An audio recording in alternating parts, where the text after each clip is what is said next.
নমস্কার, আমি ডক্টর অরিয়ম কর। আমি একজন ইন্টারভেনশনাল কার্ডিওলজিস্ট। আমি লোটাস হসপিটালের সাথে যুক্ত রয়েছি। বুকে ব্যথা যে কোনো অনেক কারণেই হতে পারে, কিন্তু হার্টের জন্য যদি বুকে ব্যথা হয় সেটাকে আমাদেরকে ফার্স্ট প্রায়োরিটি দিতে হবে। বুকে ব্যথা যখনই হবে আমাদেরকে রুল আউট করতে হবে যে এটা কার্ডিয়াক পেন কিনা। আমরা গ্যাসের জন্য বুকে ব্যথা দেখি, যেটা কমনলি প্রত্যেক মানুষের একটা থাকে যে আমার একটা এপিগ্যাস্ট্রিক পেন হচ্ছে, আমার একটা হার্ট বার্ন হচ্ছে। That may be because of gastritis, GERD. বুকে ব্যথা অ্যাংজাইটির ইস্যুর জন্য হতে পারে। বুকে ব্যথা মাংসপিণ্ডর রোগ এবং এখানে যে হাড় পিণ্ড আছে সেগুলো ব্যথার জন্য হতে পারে।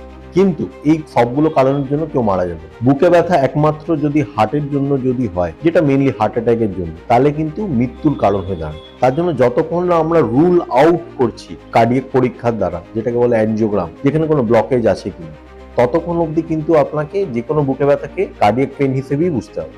এবং সেটা বোঝার কিছু কিছু উপায়ও আছে। আপনাকে আগে সঠিক সময়ে সঠিক ডাক্তারের কাছে যেতে হবে, মেনলি একজন ইন্টারভেনশনাল কার্ডিওলজি। সেখানে গিয়ে প্রাথমিক আপনাকে একটা ইসিজি, ইকোকার্ডিওগ্রাফি, এবং সেগুলো যদি নর্মালও থাকে, আর যদি একজন অভিজ্ঞ কার্ডিওলজিস্টের যদি সন্দেহ বেশি থাকে এই কার্ডিয়াক পেনটা হার্ট অ্যাটাকের জন্য হলেও হতে পারে inspite of your ECG echo being normal, তাহলে কিন্তু অ্যানজিওগ্রাম করে দেখা উচিত যে কোনো ব্লকেজ আছে। কেন আজকে যে ইসিজিটা নর্মাল আছে, পরের মুহূর্তে কিন্তু এটা নর্মাল নাও থাকে। So yes, each and every left সাইডের চেস্ট পেন এটা হার্টের জন্য হলেও হতে পারে, কিন্তু যতক্ষণ না রুল আউট করা হচ্ছে আপনাকে ভেবে নিতে হবে যে হার্টের জন্যই হচ্ছে, because it can save your life.